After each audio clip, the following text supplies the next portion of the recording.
Perbaikan jalan nasional di wilayah Sumsel berlangsung di sejumlah titik penting, seperti Palembang Tanjung Api-Api, Palembang Betung, dan Mangunjaya Muara Beliti. Selain menutup lubang, pemeliharaan juga pada saluran air, bahu jalan, jembatan, serta pembersihan vegetasi. Ruas Palembang Betung menjadi prioritas karena menjadi jalur utama kendaraan dari Jawa ke Sumatera. Penyempitan jalur di Simpang Y Sukajadi dan kontur naik turun di kilometer 12 hingga 22 kerap memicu perlambatan ditambah tingginya kendaraan bermuatan berlebih. Jadi kita panjang efektif Pak, jadi semua ruas itu fungsionalnya kita tangani semua. Dari 1.500 kilo itu karena penanganan kita nggak cuma jalan, tapi juga ada pemeliharaan saluran, pemeliharaan jembatan, pemeliharaan tempat sembahyang rumput, dan lain-lain gitu. Untuk memelihara jalan preservasi itu artinya pemeliharaan nggak cuma di badan jalan, namun juga di bahu dan bagian-bagian pelengkap jalan lainnya.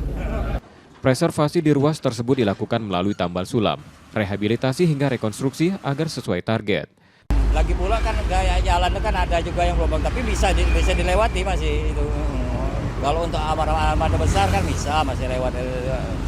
Tapi masih lumayan lah jalan istilahnya. Lubang di dalam enggak juga lah istilahnya. Kalau dia sering-sering macet itu kalau dia lubang dalam kemarin itu ya agak lama juga itu. Tapi sekarang enggak lancar istilahnya. Dari total penanganan 1.500 km jalan nasional di Sumsel, pemerintah menyiapkan seluruh jalur strategis agar lebih aman dan lancar saat puncak arus Nataru. Tim Liputan, Kompas TV, Banyuasin, Sumatera Selatan.